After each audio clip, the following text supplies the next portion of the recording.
श्री स्वामी समर्थ. तर आज आहे 1 मे 2024 आणि आज आहे महाराष्ट्र दिन. तर सर्वांना महाराष्ट्र दिनाच्या खूप खूप शुभेच्छा. तर आजचा दिवस तुमचा खूप छान जाओ आणि स्वामी कृपेने तुमच्या सर्व चांगल्या इच्छा महाराज नक्कीच पूर्ण करत अशीच मी महाराजांचरणी प्रार्थना करते. तर पहा, शुक्ल पक्षाच्या तृतीयेला आपण अक्षय तृतीय असे म्हणतो. तर अक्षय तृतीयेचं महत्त्व काय आणि या दिवशी आपण अक्षय तृतीयेला कोणत्या सेवा करायला हव्यात, ह्या दिवशी आपण काय करायचं आहे याबद्दल सविस्तर माहिती आज आपण घेणार आहोत. तर सर्वप्रथम तुमचं या आपल्या स्वामी चॅनलमध्ये सरिता 24 या आपल्या स्वामी चॅनलमध्ये खूप खूप स्वागत आहे. तर चॅनलवर नवीन आला असाल तर नक्कीच सबस्क्राईब करा, जेणेकरून नवीन नवीन व्हिडिओचे नोटिफिकेशन सर्वप्रथम तुमच्यापर्यंत येईल.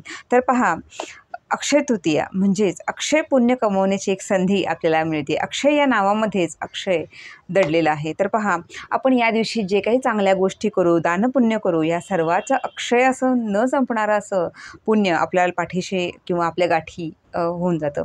तर पहा, अक्षय तृतीया म्हणजेच या दिवशी आपण कुठलंही दानपुण्य करा, तुम्ही कुठल्याही सेवा करा, मंत्र जप करा, पारायण करा, गरिबांना दान करा, सत्पात्री दान करा, जिथे गरज आहे तिथे दान करा.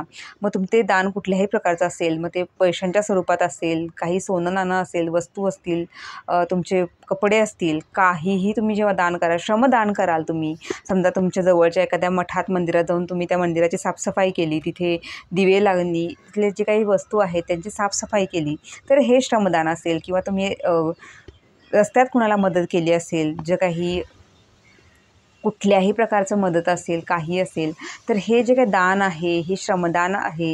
ह्या सर्व प्रकारच्या दानाचं खूप अतिशय महत्त्व अक्षय तृतीयेचं आहे. पहा, अक्षय तृतीयेलाच म्हणजेच खूप अनन्यसाधारण महत्त्व आहे. या दिवशी आपल्याला अन्नपूर्णा मातेची सुद्धा पूजा करायची आहे. आणि पहा, अक्षय तृतीयेला अक्षय घडा म्हणजे अक्षय टिकणारं पुण्य आपल्या पाठी लाभतं. तर अक्षय तृतीयेला जेव्हा आपण पाणी पितो, तर त्या पाण्याचं सुद्धा आपल्याला त्याची सुद्धा पूजा करायची आहे. ज्यांना शक्य आहे त्यांनी नक्कीच या पूजा करा, सेवा करा. तर आपण काय करायचं आहे, तर जे आपण कलश भरतो, तर तो कलश अक्षय तृतीयेचा पहा, दरवेळी आपल्याला कलश पाहायला मिळतो. मी तुम्हाला स्क्रीनवरही तो फोटो शेअर करेन. तुमच्याकडे जे काही सोनं नाणं आहे, धान्य आहे, तर ह्या सर्वाची सुद्धा तुम्ही पूजा करू शकता. त्याचबरोबर आपण पाण्याने भरलं म्हणजे शुद्ध पिण्याच्या पाण्याचा भरलेला जो कलश आहे, तर त्या कलशाची पूजा करायची आहे. त्यामध्ये आंब्यांचे डहाळे घालायचे आहेत. तुम्ही त्यावर नारळसुद्धा ठेवू शकता आणि त्या जलदेवतेची सुद्धा पूजा करून आपण वरुण देवतेला रिक्वेस्ट करू शकतो किंवा म्हणतो आपण प्रार्थना करू शकतो, यावर्षीही खूप चांगला पाऊस पडू दे आणि सर्वत्र सुकाळ होऊ देत, धनधान्य पिकू देत, अशी एक आपण तिथं प्रार्थना करू शकतो. वरुण देवाला म्हणजे इंद्रदेवाला आपण प्रार्थना करू शकतो. त्याचप्रमाणे अक्षय तृतीयेला भगवान बसवेश्वर महाराज म्हणजे जे लिंगायत धर्माचे ज्यांनी स्थापना केली, तर त्या बसवेश्वर महाराजांचा सुद्धा त्या दिवशी त्या जयंती आहे, जन्मोत्सव आहे. तर त्या दिवशी बरेच जे हिंदू लिंगायत बांधव आहेत, जे कर्नाटकमध्ये जास्त आहेत, महाराष्ट्रात कमी असतील, तरीसुद्धा सगळीकडे वर्ल्डवाईड आपण आता ही कम्युनिटी पसरलेली आहे.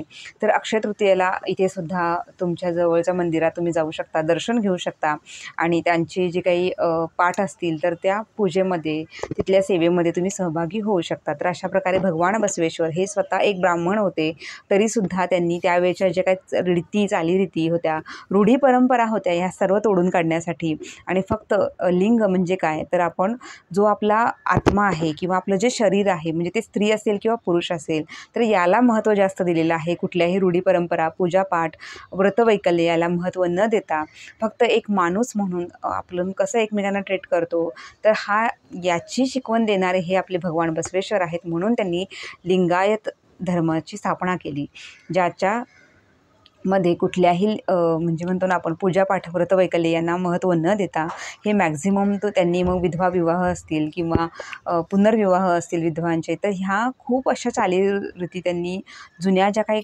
म्हणजे ज्यांचा त्रास व्हायचा या समाजाला, त्या बंद करून त्यांनी चांगला एक संदेश या समाजाला दिला होता. तर ज्यांना ह्या भगवान बसवेश्वरांचे चरित्र माहीत असेल त्यांनाही त्यांच्याकडून तुम्हाला बऱ्याच जणांना हे माहितीही असेल किंवा ज्यांना माहिती नसेल त्यांच्यासाठी. तर अजून अक्षय तृतीयेला आपण काय करू शकतो पहा, अक्षय म्हणजेच बघा, अक्षयपात्र बघा, युधिष्ठिराला अक्षयपात्र मिळालं होतं. त्याच्यामुळे तो काय करायचा की आपल्या जनतेला जर काही जेवण कमी पडत असेल, काही भुकेले लोक असतील, तर त्यांना तो अक्षयपात्रातून ते धान्य किंवा जे काय असेल तर अन्न पुरवायचा. तर ह्यातून या सर्व सेवेतून काय होतं की तुम्ही जेव्हा ह्या कुठल्याही सेवा कराल, नामस्मरण असेल, स्वामींचं पारायण असेल, पोथी असेल, सारामृत असेल, गुरुचरित्राचं पारायण असेल, कुठल्याही तुमच्या ज्या सेवा करत असाल त्या सेवेचं अक्षय पुण्य तुम्हाला मिळतं. बघा, तुम्ही गोशाळा असतील तुमच्या घराजवळ, तिथे जाऊन तुम्ही गाईला चारा देऊ शकता. त्यांना जे काही चांगलं चुलं म्हणजे फळंसुद्धा तुम्ही तिथे दान करू शकता. तिथे त्यांना खाण्यासाठी जी काही व्यवस्था असेल त्यामध्ये तुम्ही सहभागी होऊ शकता. आणि सगळ्यात महत्त्वाचं, अक्षय तृतीयेला आपल्या पितरांची सेवासुद्धा करण्याचा प्रघात बऱ्याच ठिकाणी आहे.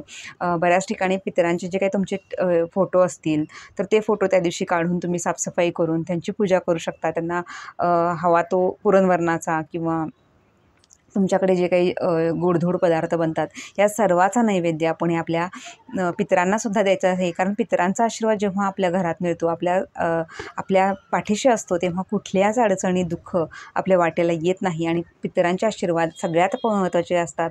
त्यानंतर मग आपले गुरु आपल्याला कृपा करत असतात किंवा म्हणतो ना आपला देव आपल्यावर कृपा करत असतो. तर सर्वप्रथम अधिकार आपल्यावर आपल्या पितरांचा असतो. जर पितर आपले कोपले तर आपल्याला त्रास होत असतो, कारण त्यांनाही सद्गती मिळालेली नसते. मग ते आपल्या पिढीकडूनच ह्या सेवेची किंवा म्हणतो ना आपण सद्गती मिळण्यासाठी ते आपल्या या पिढीचं कर्तव्यच असतं. तर बऱ्याच जणांना ह्या विषयात सुद्धा आपण नक्कीच एक ब्लॉग बनवूया. पण सध्या आपल्याला अक्षय तृतीयाबद्दल आपण काय काय सेवा करू शकतो किंवा अक्षय तृतीयेचं महत्त्व काय, तर 3.5 मुहूर्तातील एक मुहूर्त हा आहे.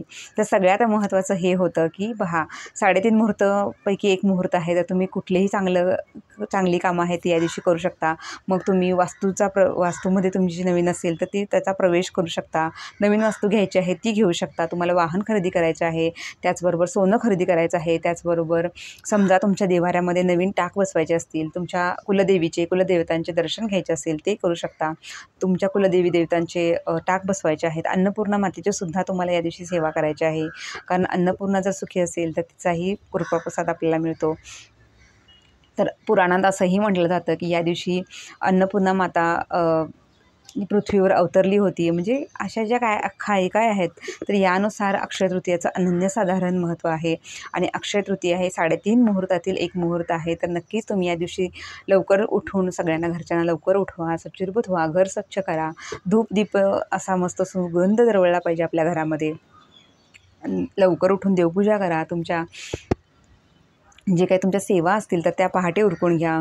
पुरणवरणाचा नैवेद्य बनवा आणि आपल्या देवांना, आपल्या पितरांना आणि आपल्या घरातल्या सगळ्यांना, तसेच गरजू लोकांना तुम्ही जेवण द्या, अन्नदान करा. तुम्हाला काहीच शक्य नाही, तुम्ही जे जमेल तशा सेवा करा. तुम्ही जॉब, नोकरी किंवा अजून काही बिझनेस निमित्त बिझी असाल त्या दिवशी, तर किमान तुम्हाला जे जमेल तेवढ्या तुम्ही सेवा करा. तुम्ही अन्नदान करू शकता. तुम्ही जवळच्या मंदिरात किंवा जिथे काही गरजू लोक आहेत त्यांना तुम्ही शिधा देऊ शकता.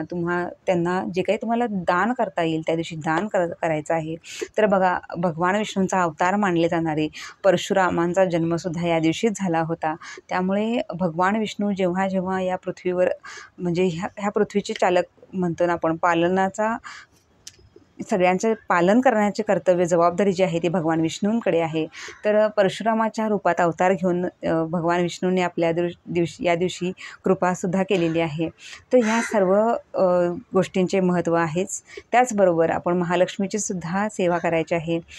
तर ह्या सर्व सेवेतून आपल्याला खूप सुंदर अशा अनुभूती येतात. विष्णू सहस्त्रनामाचं पठण करा, व्यंकटेश स्तोत्राचं पठण करा, स्वामीचरित्र सारामृत आहे, त्यानंतर तारक मंत्र आहे, स्वामींचा जप आहे. तर ह्या इतक्या सुंदर सुंदर गोष्टी आहेत. तर तुम्ही या सर्व सेवेतून तुमचंसुद्धा अक्षय पुण्य कमावण्याची संधी तुम्हाला मिळत आहे किंवा आपल्या सर्वांनाच ती मिळत आहे. कारण माझ्यापासून तुमच्यापर्यंत प्रत्येक जणांना काही ना काही दुःख किंवा संकट, अडचणी ह्या येतच असतात. तर ह्या सर्वांसाठी पुण्याचा बँक बॅलन्स जमा करायची जी एक संधी आहे तर ती अक्षय तृतीयेला आहे. म्हणजे समजा तुम्ही सपोज 51 रुपयाचं सुद्धा तुम्ही दान केलं तर तुम्हाला ते अक्षय पटीने तुमच्यापर्यंत ते परत येत असतं. इतकं अनन्यसाधारण महत्त्व ह्या अक्षय तृतीयेला केलेल्या दानाचं असतं. म्हणजे तुम्ही विचारही करू शकणार नाही की इतक्या सुंदर गोष्टी किंवा या अक्षय घडणाऱ्या गोष्टी या दिवशी होत असतात. मग ती कुठलीही चांगल्या सवयी असतील, वाचन असेल, व्यायाम असेल, योगा असेल, या सर्व गोष्टींचा सुरुवात तुम्ही परत एकदा तुम्हाला संधी मिळते तर अक्षय तृतीयापासून करू शकता. तर आजचा हा ब्लॉग तुम्हाला कसा वाटला नक्कीच मला कमेंट्स करून सांगा. आवडला असेल तर लाईक, शेअर, सबस्क्राईब करायला विसरू नका. परत एकदा भेटू अशा सुंदर व्हिडिओसह आणि तोपर्यंत सर्वांना श्री स्वामी समर्थ. अवधूत चिंतन. श्री गुरुदेव दत्त. दिगंबरा दिगंबरा श्रीपाद वल्लभ दिगंबरा. तर सर्वांना येणाऱ्या अक्षय तृतीयेसाठी खूप खूप शुभेच्छा. नक्कीच तुम्ही तुमचे काही प्रश्न असतील तर मला कमेंट्स करून सांगा, जेणेकरून तुमच्या प्रश्नांची उत्तरं आणि घेऊन परत एक ब्लॉग नक्कीच येईल. श्री स्वामी समर्थ.